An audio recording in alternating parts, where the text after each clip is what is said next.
रोज रात को ये सोच कर सोता हूँ कि सुबह जल्दी उठकर पढ़ाई करूंगा। पढ़ने के लिए उठता भी हूँ, फिर सोचता हूँ कि यार 10 मिनट और सो लेता हूँ। फिर 10 मिनट बाद ये सोचता हूँ कि 5 मिनट और सो लेता हूँ, फिर पक्का पढ़ूंगा। और 5 मिनट के चक्कर में 5 घंटा कैसे निकल जाता है पता भी नहीं चलता। और कई बार ऐसा भी होता है, पूरे जोश और जुनून के साथ पढ़ाई तो कर रहे होते हैं, लेकिन उसी समय गर्लफ्रेंड या बॉयफ्रेंड का फोन आता है। तो फिर सोचते हैं कि यार पढ़ाई तो 2 घंटे कर ली, अब चलो 2 मिनट बाद भी कर लेते हैं। और बात करने के चक्कर में फिर 2 घंटा कैसे निकल जाता है पता भी नहीं चलता। अरे पता भी नहीं चलेगा कि तुम्हारी जिंदगी कब और कैसे बर्बाद हो गई। और ऐसा करते करते 2022 भी खत्म होने वाला है। और अगर तुम ऐसा ही करते रहे तो फिर हमेशा की तरह कैलेंडर ही बदलेगा, जिंदगी नहीं। और सिर्फ कैलेंडर बदलने से काम नहीं चलेगा मेरे दोस्त, आपको अपनी जिंदगी भी बदलनी होगी। अपने माँ बाप को जो सपना दिखाया था उसे पूरा भी करना होगा। और तुम्हें ये क्यों नहीं लगता कि जब सपने तुम्हारे हैं तो उन्हें पूरा करने की जिम्मेदारी भी तुम्हारी है। जब टास्क तुम्हें ही करना है तो कोई दूसरा पढ़ाई थोड़े ही करेगा, करना तो तुम्हें ही होगा दोस्त। और जिंदगी में एक बात हमेशा याद रखना, यह दुनिया बड़ी अजीब है, यह केवल रिजल्ट देखती है। कम मार्क आ जाए तो हंसी बनाने वालों की कमी नहीं होती। और एक बात दिमाग में भर लो, जिस समय कोई फेल होता है या कम मार्क आते हैं तो दुनिया केवल उस पर नहीं हंसती जिसके मार्क्स कम आए हैं, बल्कि ये दुनिया उसके माँ बाप का भी मजाक बनाती है।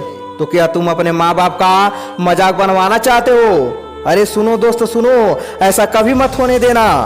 आपसे बहुत उम्मीद लगा रखी है उन्होंने, बहुत मेहनत करते हो आपके लिए, कि आप ऐसे उनका मजाक बनने दोगे? क्या होगा उनकी उम्मीदों का?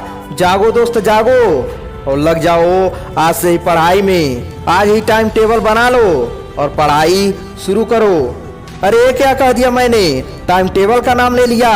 वो तो अब इस साल कम से कम 10 बार बना चुके हो और हमेशा सोचते हो कि इसे कल से फॉलो करूंगा, लेकिन उसे फॉलो करने का समय कभी नहीं आया। आखिर क्या सोच रखा है तुमने?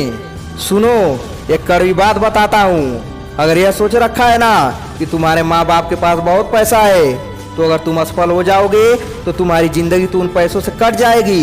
लेकिन दुनिया मजाक के साथ यह कहेगी कि देखो देखो, यह वह व्यक्ति है जो खुद तो जिंदगी में कुछ कर ना सका और अपने माँ बाप के पैसों से जिंदगी जी रहा है। और मेरे हिसाब से धिक्कार है ऐसे व्यक्ति पर जो भविष्य में ऐसे शब्द सुनेगा। और यदि आपके माँ बाप के पास पैसा नहीं है तब तो तुम्हें पढ़ना ही होगा।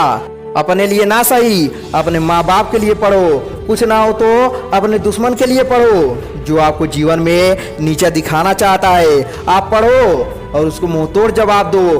पढ़ो जी पढ़ो, बाद में असफल हो गए तो किस्मत को दोष मत देना, ईश्वर को दोष मत देना।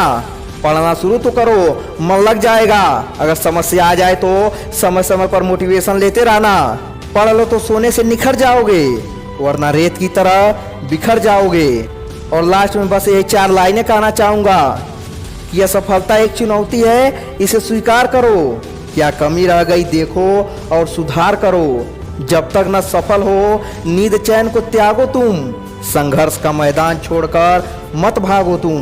कुछ किए बिना ही जय जयकार नहीं होती, कोशिश करने वालों की कभी हार नहीं होती, कभी हार नहीं होती।